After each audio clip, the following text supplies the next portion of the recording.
Maayong adlaw na pud mga ka-agri no. So karon kuyo ginapud ko ninyo magkuha sa mga Rhode Island egg nga atong gibutang sa chiller. Ug mao na din akong natigom sa chiller nga mga Rhode Island eggs mga ka-agri no. Ubay-ubay na jud sila. So ang pamaagi din ako diri sa gamay nga farm sa pagload og eggs mga ka-agri. After nako ni silang makolekta sa pugaran, ako ni silang trapuhan, limpyuhan, and then puston og bond paper. Kung moabot na og 40 plus ang akong natigom sa chiller, ako na po na siyang kuhaon. Dayon mao to mga ka-agri no, ako siyang gikuha og putos. So ang purpose din mga ka-agri nga nang giputos ng mga Rhode Island eggs kay para dili mamatay ang atong similya. Then pag human ako kuha og putos mga ka-agri, ako ni siyang ibutang sa safety nga lugar and then wait ka og 24 hours para mawala ang iyahang moisture. Og mao na ni itsura sa akong itlog mga ka-agri. Aw, dili day ang itlog sa mga manok day mga ka-agri.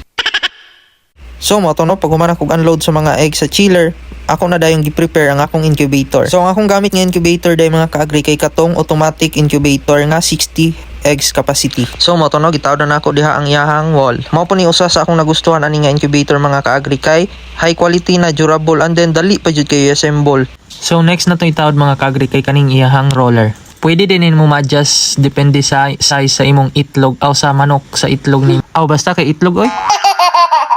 So mao to mga ka-agri, humanan na to og taod ang roller mga ka-agri. Mao ni siya mga ka-agri. Naniyo ni siya pag-adjust. And then apo din ni siya freebie nga screen para inugma musa ng mga itlog dili na mga tagak or mga piit ang mga piso. Then next na tong gitaod diha kay ang top cover mismo. But before na to na siya itaklob ato sang itaod ning or i-connect ning wire sa roller. So sayon na kanya siya itaod mga ka-agri, mo na siyang iduot. Dayon mao to no, humana og taod ang wire sa roller.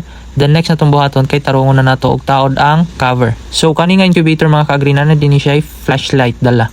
Then 80 watts na po ni siya. Ang nakanindot pag ni kay if brown out, pwede nimo siya gamitan og 12 volts nga battery. Like mga battery sa motor or mga sakyanan. Then ana po din ni siya dala nga alligator clip. Maong if mo brown out sa inyo ha, dili na ka makuyawan kay pwede ra nimo siya gamitan og 12 volts nga battery. Then mao to no, atuan na ni isaksak ang socket sa 220 volts.